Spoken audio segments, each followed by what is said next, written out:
Welcome back. आज हम देखेंगे क्विकली लाइमस्टोन, क्विकलाइम और स्लेकलाइम के बारे में। बहुत ज्यादा कंफ्यूजन थी केमिस्ट्री में कि कौन क्या कैसे होता है, कैसे बनता है, इसका यूज कहाँ होता है। चलिए आज देखते हैं। तो ये सारी कहानी जो शुरू होती है ना, शुरू होती है लाइमस्टोन से। नाम से पता चल रहा है कि ये एक स्टोन है।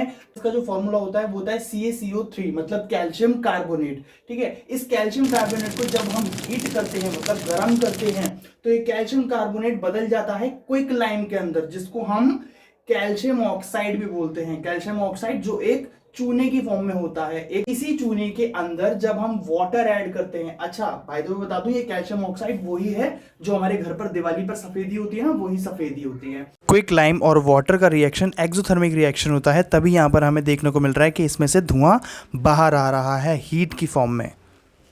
जब क्विकलाइम के साथ वाटर ऐड कर दिया जाता है तो स्लेकलाइम बन जाता है। ठीक है, अब यही स्लेकलाइम जब हम दीवार पे अप्लाई करते हैं, तो दीवार पे अप्लाई करने के बाद में एटमॉस्फेयर के अंदर जो CO2 मतलब कार्बन डाइऑक्साइड प्रेजेंट होती है, उसके संग में रिएक्ट करके ये वापस क्या बन जाता है, लाइमस्टोन, मतलब CaCO3, कैल्शियम कार्बोनेट की एक परत आ जाती है जो कि हमारी वॉल्स को एक वाइट शाइनी टेक्सचर देती है। अब हम थोड़ी एक्सप्लेनेशन पढ़ लेते हैं। एक्सप्लेनेशन है CaO मतलब कैल्शियम ऑक्साइड, और इसको क्विकलाइम भी कहते हैं, is used for white washing. Because क्यों ये व्हाइट वॉशिंग के काम आता है? बिकॉज जब शुरू होती है कहानी कब, when limestone मतलब ये ऐसे पत्थर जो होते हैं, heated it turns into quicklime। जब इनको गर्म किया जाता है तो एक क्विकलाइम में बदल जाते हैं। क्विकलाइम ये रहा, ठीक है, कैल्शियम ऑक्साइड में।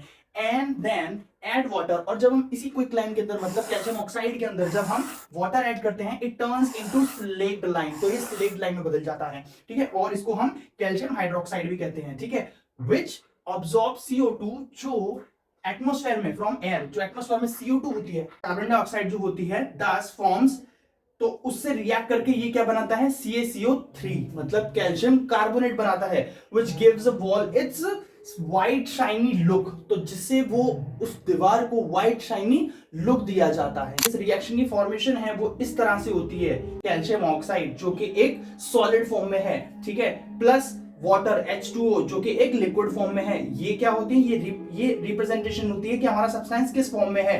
अब जो रिएक्ट करता है तो ये क्या बन जाता है, कैल्शियम हाइड्रोक्साइड, जो कि एक एक्वेशियस सॉल्यूशन है। एक्वेशियस मतलब जो पानी में डिसॉल्व हो सकता है। ठीक है, और इसको बोलते हैं हम कॉम्बिनेशन रिएक्शन। कौन सा रिएक्शन, कॉम्बिनेशन रिएक्शन। जब दो रिएक्टेंट मिलकर एक प्रोडक्ट बन जाते हैं तो उसको कॉम्बिनेशन रिएक्शन कहते हैं। Form slack lime used for white washing walls. ठीक है, इसके बाद में उसके बाद में जब हम व्हाइट वॉश कर देते हैं दीवार पर, उसके बाद क्या होता है, जो कैल्शियम हाइड्रोक्साइड है वो एटमॉस्फेयर में प्रेजेंट कार्बन डाइऑक्साइड से रिएक्ट करती है और CaCO3 मतलब कैल्शियम कार्बोनेट बना देती है। और इसी कैल्शियम कार्बोनेट के साथ साथ हमें वाटर भी एज अ बाय प्रोडक्ट देखने को मिलता है। Forms here a wall, from here wall turns into pure white, और यहां से वो एकदम प्योर व्हाइट दिखने लगती है हमारी वॉल। आई होप आपको समझ में आया होगा तीनों के बारे में। अब ये वीडियो से भी आप समझिए। मिलते हैं नेक्स्ट में।